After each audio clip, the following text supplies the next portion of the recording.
आपण सर्वजण इथे खरं तर ही दुःखद घटना याच ठिकाणी घडली आणि म्हणूनच आपण या ठिकाणी आज कॅन्डल मार्च करायचं आपण ठरवलं आणि आपण सगळेजण इथं उपस्थित झाले। खरं तर मला याच्यात खूप आनंद वाटला। या दुःखी कुटुंबाला आधार देण्यासाठी म्हणजे स्मार्ट सिटी मधले नागरिक जितके स्मार्ट आहेत तेवढेच ते भावूक आहेत आणि त्यांना खूप जाणीव आहे हे आता माझ्या लक्षात आलं। खरं तर परवा ही दुःखद घटना घडली तेव्हा मला कळल्याबरोबर लगेचच मी हॉस्पिटलला गेले आणि रॉय आंटींच्या सोबत तिथे जाऊन बसले। त्यांना जी काय मदत हवी होती ती आम्ही त्यांना तिथे केली।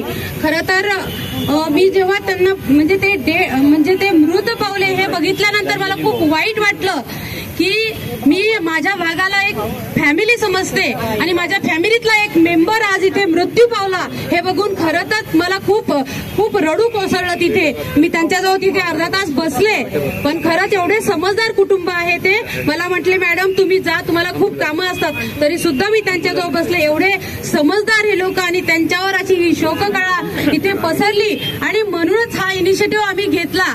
नागरिक संतप्त आहेत नागरिक घाबरलेले आहेत माझ्या भागातले आणि त्यांच्या भावना व्यक्त करण्यासाठी आम्ही हा इथे इनिशिएटिव्ह घेऊन आपण इथे कॅन्डल मार्च करण्याचं आपण इथे ठरवलं। खरं तर आंटींना मी या निमित्तानं सांगू इच्छिते की आंटी तुम्ही एकट्या नाहीये मी तुमची मुलगी आहे आणि हा सगळा औंध हे तुमचा परिवार आहे त्यामुळे याच्यानंतर तुम्हाला काळजी करण्याची गरज नाही आणि यानंतर अशी कुठली घटना घडणार नाही याची जबाबदारी आम्ही स्वतः घेतो अशी तुम्हाला शाश्वती या ठिकाणी देते।